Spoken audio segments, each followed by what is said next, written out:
Assalamualaikum warahmatullahi wabarakatuh.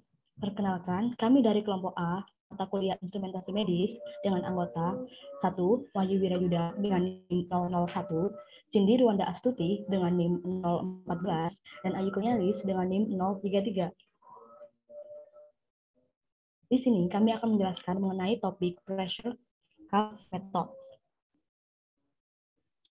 Di sini tabel konten yang pertama ada blood pressure, kemudian indirect blood pressure measurement, kemudian pressure cuff methods, kemudian prinsip kerja pressure cuff, dan prinsip kerja 4 metode pressure cuff. Pertama, tentang tekanan darah. Pengertian tekanan darah. Tekanan darah adalah tekanan yang diberikan oleh darah pada dinding pembuluh darah. Tekanan darah diukur dalam milimeter air raksa atau milimeter Hg dan dicatat sebagai dua nilai yang berbeda, yaitu tekanan darah sistolik dan tekanan darah diastolik.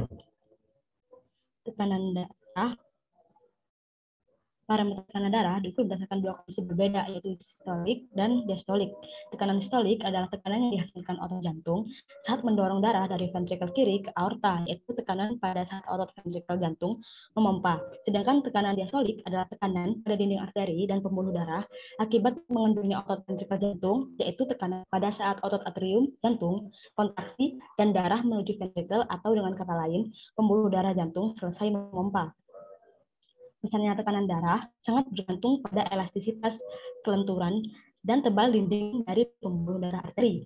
Kemudian ada prinsip tekanan darah. Tekanan darah pada pembuluh darah memiliki prinsip kerja seperti hukum Pascal.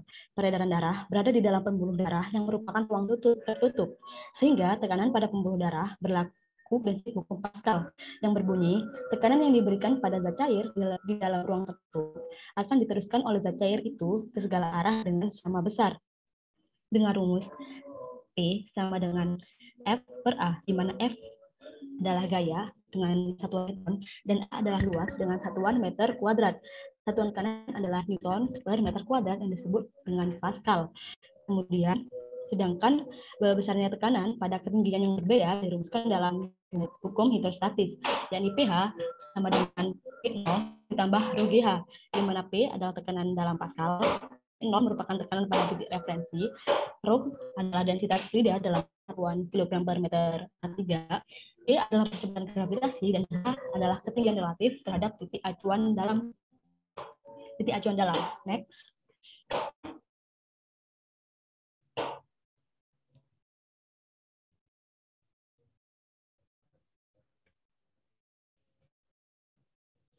Indirect blood pressure measurement.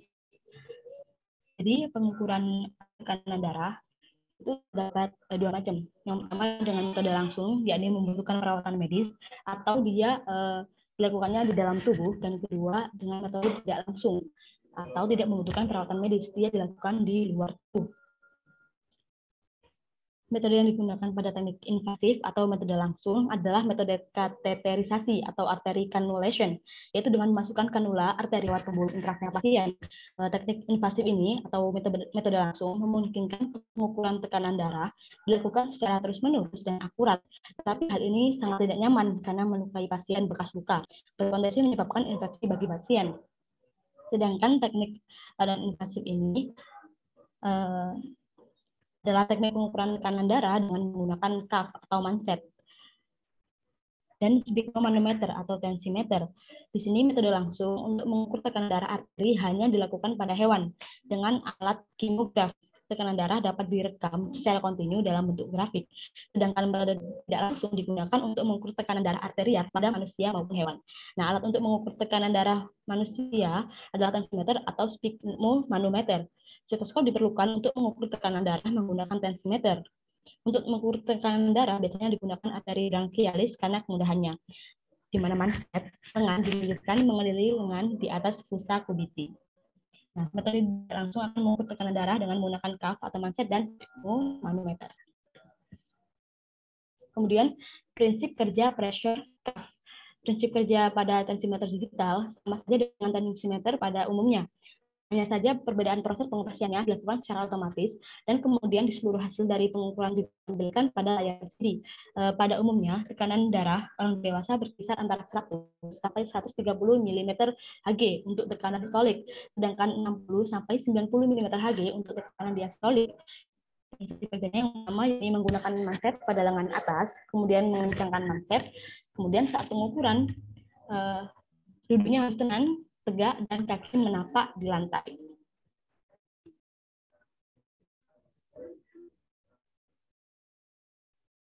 Kemudian prinsip kerja pressure cuff.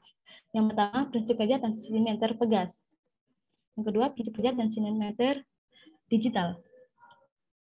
Prosedur standar pengoperasian tensimeter digital yakni memasukkan selang udara ke dalam port udara, kemudian memasukkan lengan ke dalam manset, kemudian menggunakan manset pada lengan atas. Yang keempat, memperhatikan posisi lengan. Bagian bawah manset harus 1-2 cm di atas siku. Penanda berwarna tanda panah berada di lengan dalam, kemudian dikencangkan.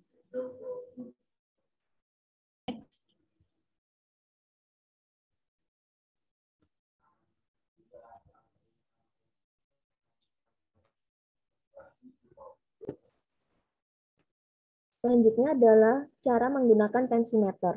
Tensimeter atau sphygmomanometer atau juga sering disebut dengan sebagai tensi darah, itu adalah alat untuk mengukur tekanan darah. Cara menggunakan tensimeter itu menggunakan tensimeter manual. Jadi yang pertama melakukan lilitan pada manset yang di sekitar lengan atas dengan tepi bawah manset yang berjarak sekitar 1 inci di atas fossa antejudicial dengan lembut, lalu menempatkan stetoskop tersebut di atas arteri brachialis tepat di bawah tepi manset.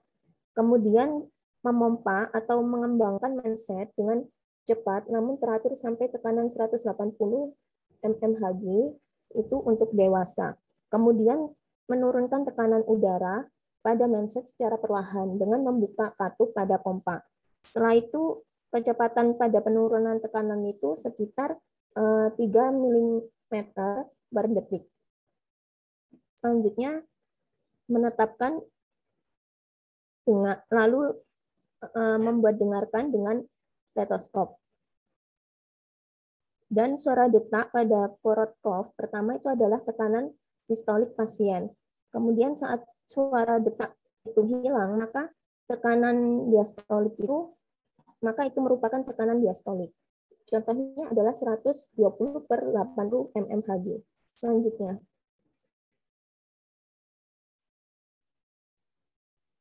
Next.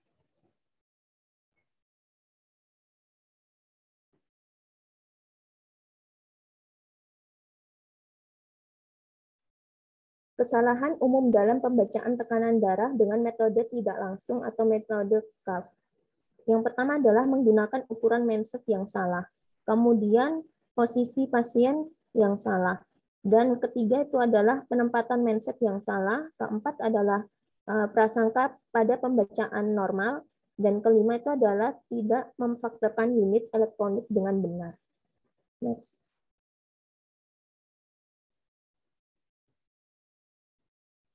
Selanjutnya adalah pressure cuff methods, yaitu pengukuran tekanan darah dengan cuff menggunakan 4 metode, yaitu pertama adalah metode palpasi atau Riva-Rocchi. Nah, di sini pertama dari gambar tersebut, pertama arteri radialis itu diraba, lalu tekanan tersebut di dalam manset itu akan dinaikkan saat meraba denyut nadi arteri radialis dengan memompa udara ke dalam manset, memakai alat pompa manual. Selama melakukan pemompaan, kolom merkuri pada tensimeter itu memperlihatkan tekanan di dalam manset. Ketika denyut arteri radialis itu tidak teraba, maka tekanan tersebut dinaikkan lebih lanjut sekitar 20 mm Hg. Kemudian perlahan-lahan mengurangi tekanan dalam manset dengan membuka katup pompa yang manual. Maka tindakan itu dilakukan dengan meraba denyut nadi radialis sekaligus untuk mengamati kolom pada tensimeter. Lalu mencatat tekanan itu Bila denyut nadi tersebut tidak teraba, maka tekanan ini menunjukkan tekanan sistolik. Sehingga dengan cara ini hanya dapat diukur tekanan sistolik. Maka metode palpasi itu harus dilakukan sebelum melakukan auskultasi untuk menentukan tinggi tekanan yang diharapkan. Maka palpasi itu juga dilakukan bila tekanan darah itu sulit didengarkan.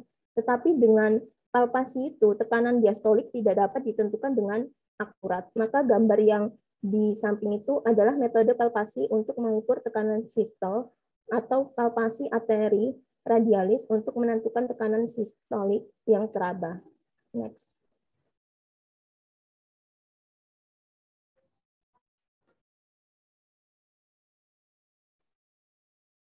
Selanjutnya adalah metode auskultasi atau Korotkov.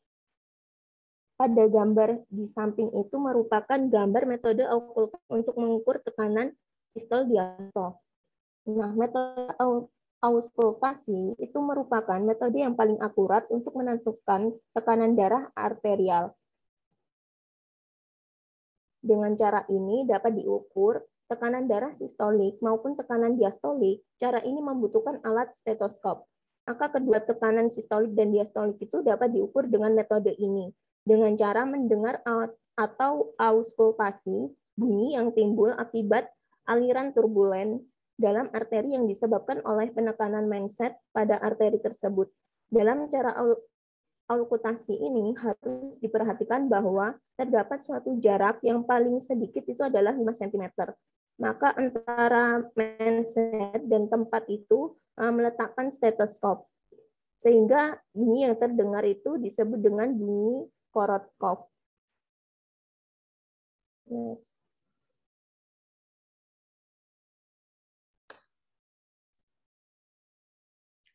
Ya, kemudian ini berhubungan dengan metode sebelumnya yaitu atau auskultasi atau Korotkov ya. Jadi pada saat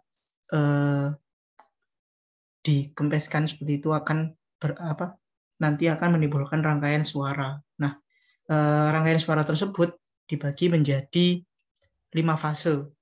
Nah, 5 fase suara yang pertama ditandai dengan suara yang jelas. Nah, pada fase pertama ini menandakan adanya tekanan sistolik. Nah, seperti ini menandakan tekanan sistolik, jadi sudah diketahui seperti itu.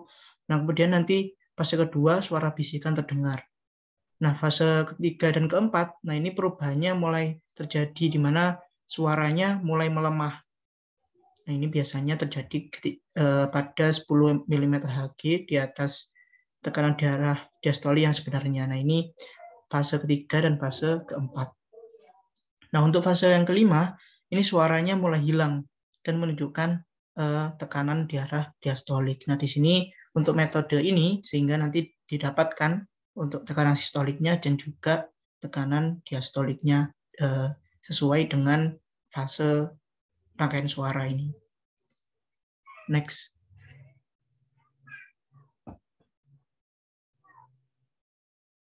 Nah, pada pressure cuff method ini biasanya pemeriksaan denyut nadi biasanya dilakukan secara palpasi atau metode Rivaroki tadi.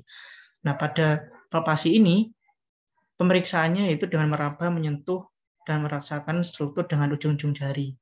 Sedangkan untuk auskultasi, pemeriksaannya dilakukan dengan suara yang diproduksi dalam tubuh. Nah, itu perbedaannya untuk metode yang digunakan atau cara yang digunakan. Nah, yang perbedaan yang kedua yaitu alat. Nah, alat yang digunakan pada metode palpasi hanya tensimeter saja, karena nanti untuk proses selanjutnya adalah dengan perabaan dengan tangan. Nah, kemudian untuk yang auskultasi ini ditambahkan dengan stetoskop, karena pada proses mendengarkan bunyinya perlu menggunakan alat berupa stetoskop. Jadi tensimeter ditambah dengan stetoskop.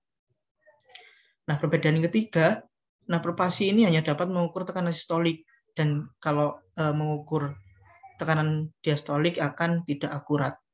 Nah, kemudian sedangkan auskultasi ini dapat mengukur tekanan sistolik dan juga diastolik. menggunakan suara.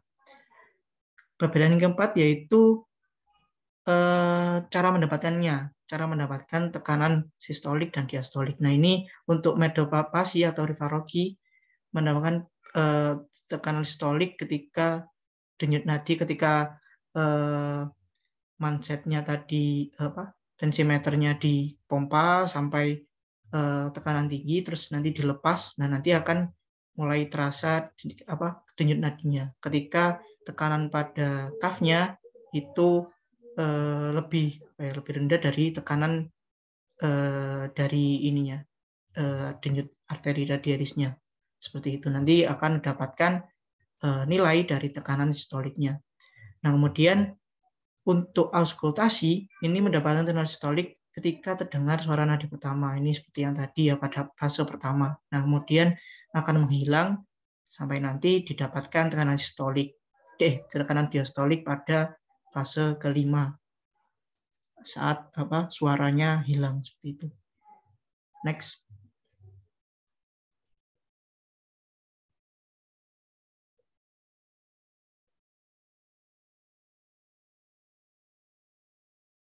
Nah, untuk metode yang ketiga yaitu metode osilasi.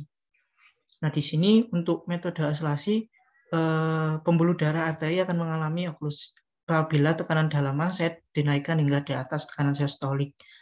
Nah, ini pada tahap ini tekanan merkuri dalam tampak statis ketika tekanan tersebut dikurangi secara jumlah gerakan osilasi terjadi. Nah, ini akan bisa kita lihat pada grafik pada di sebelah ini ya. Ini nanti yang pertama ini akan tekanan tersebut dikurangi secara perlahan, jumlah gerakan osilasi terjadi pada puncak kolom merkuri. Ini ketika yang pertama kan dinaikkan hingga di atas tekanan sistoliknya. Di sini di atas 150, di atas hampir 200. Nah, kemudian diturunkan sampai nanti akan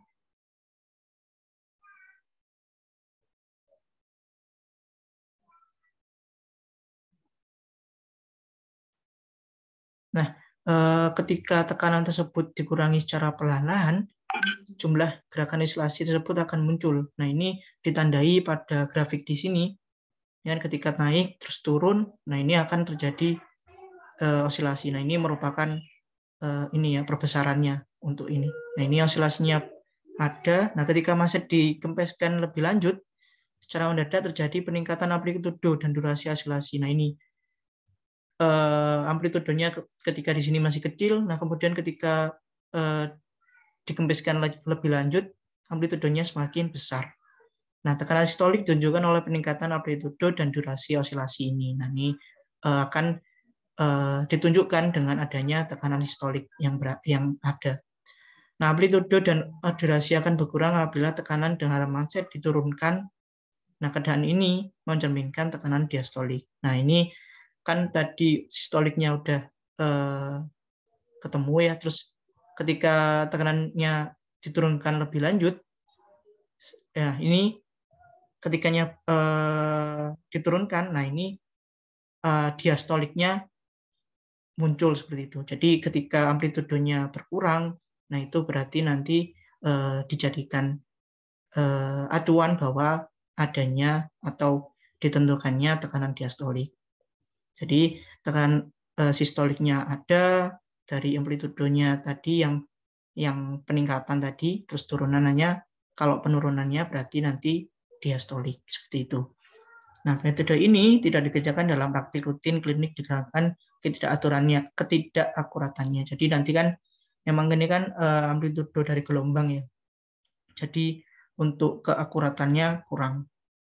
Nah, dengan menghubungkan tensimeter pada alat yang tepat, gerakan osilasi ininya jadi bisa lebih baik lah seperti itu. Nah, karena tersebut maka metode ini sering digunakan pada automated pressure blood seperti itu ya. Jadi untuk yang otomatis, tekanan darah otomatis atau yang digital seperti itu. Next.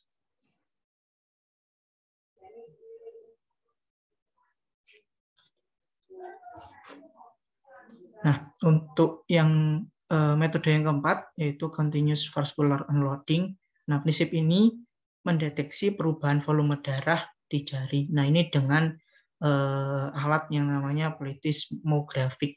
Nah, ini akan mendeteksi perubahan volume darah, dan juga nanti pada prinsip ini setelah mendeteksi perubahan volume kemudian mengubah sinyal dari ini plethysmographic ini menjadi informasi tekanan darah yang terus-menerus. Nah, ini jadi dari alat ini kemudian diubah sinyalnya menjadi besaran tekanan darah.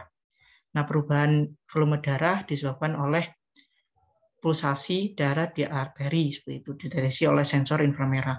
Tekanan encounter diberikan dari luar sedimen rumah sehingga dinding arteri benar-benar dibongkar. Tekanan luar yang terus berubah ini membuat volume darah arteri tetap konstan sepanjang waktu dan secara langsung berhubungan dengan tekanan arteri. Dan nanti dapat diketahui bahwa akan berhubungan dengan tekanan arterinya ini.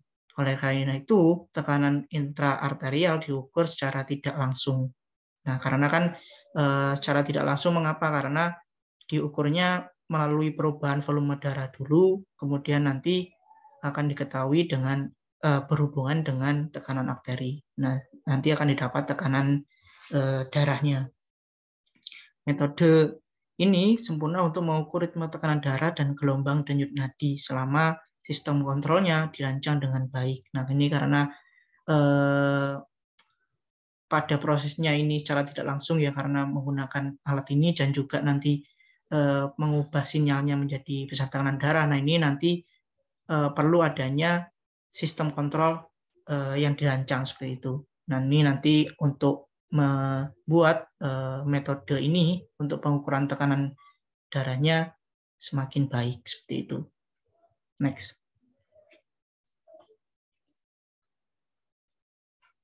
Nah, ini untuk data pustakanya ada beberapa yang dicari ya, seperti itu untuk referensi dan juga untuk penambahan materi seperti itu.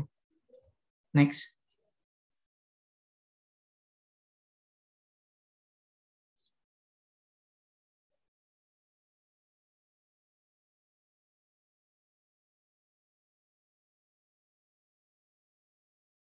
Nah, untuk tadi berarti sudah dijelaskan tentang pressure curve method ya. Jadi mulai dari yang awal, dari latar belakang pendahuluannya dulu tentang prinsip dari tekanan darah seperti itu. Terus nanti ada pressure curve method mulai dari prinsip kerjanya, prinsip kerja dari tensimeter sampai pada 4 metode yang dipakai pada pressure curve method ini. Nah, itu tadi penjelasan tentang pressure curve methodnya dari kami. Apabila ada salah kata, kami mohon maaf. Terima kasih. Wassalamualaikum warahmatullahi wabarakatuh.